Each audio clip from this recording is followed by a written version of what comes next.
Alright guys, back here playing around with the new fridge. So I got my watt meter and I'm going to plug the unit in and see what happens.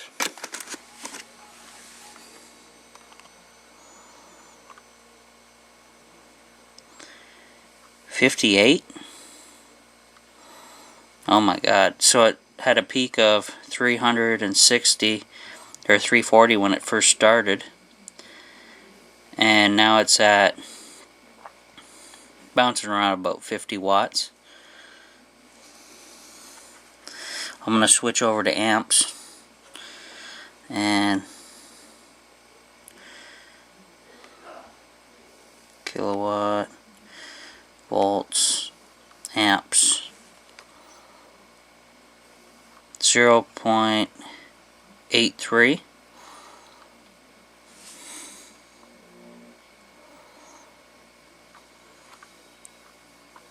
Yeah, so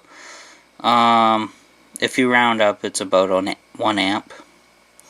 Well, a little less than 1 amp, but still, that's pretty crazy for a refrigerator and freezer. So I'll switch over. Power factor 360, and then the current watt. Oh, that's amps again.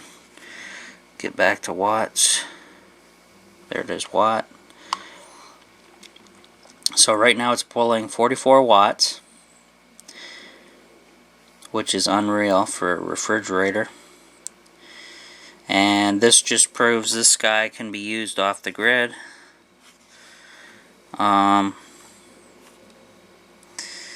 It had a 360 watt peak at startup because of the drawing amps, the starting amps. And then it's still at 0.80 amps, 81. It's bouncing around 80. That's pretty impressive. And actually what I'm going to do is I'm going to leave this running and I'm going to see how long it takes.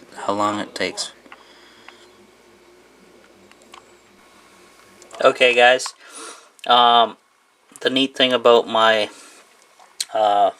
watt meter, it timed this thing for me, and 15 minutes from room temperature to 20 degrees. And I only have the unit set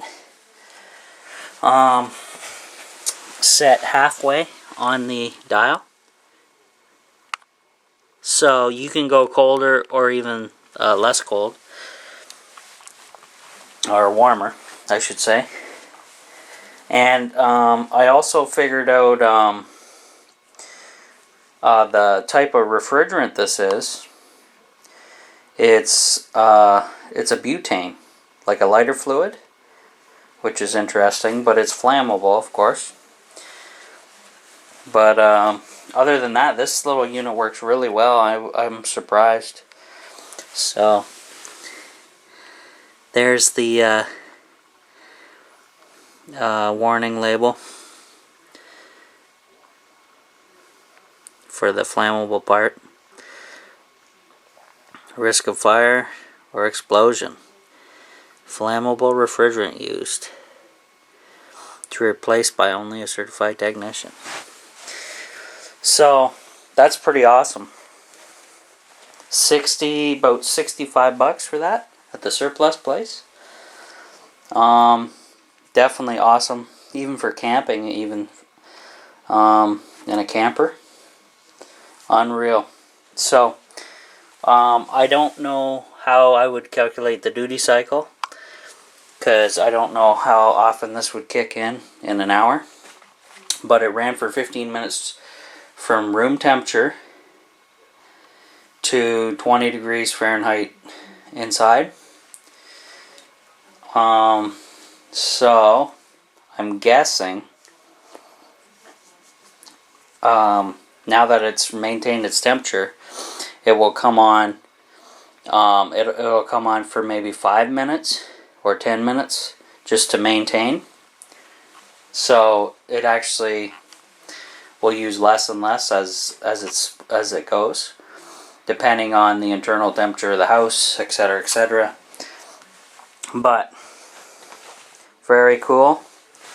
And I'm gonna leave this. I'm actually gonna unplug it from the meter, and then I'm gonna leave this maybe plugged in.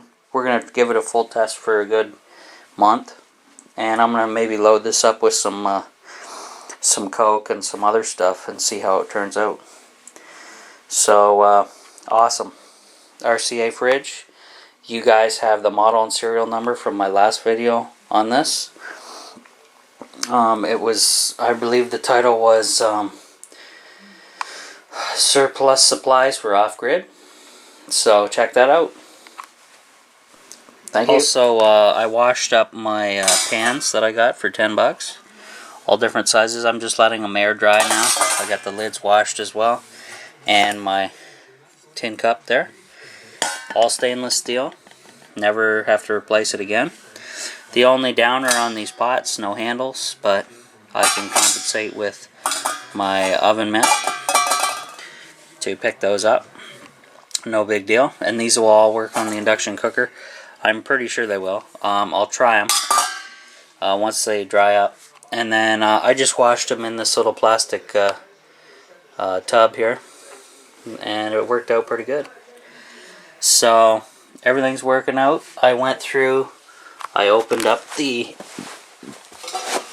pretty much everything I got. I got the surge bar unpackaged. I got the Berkeys unpackaged.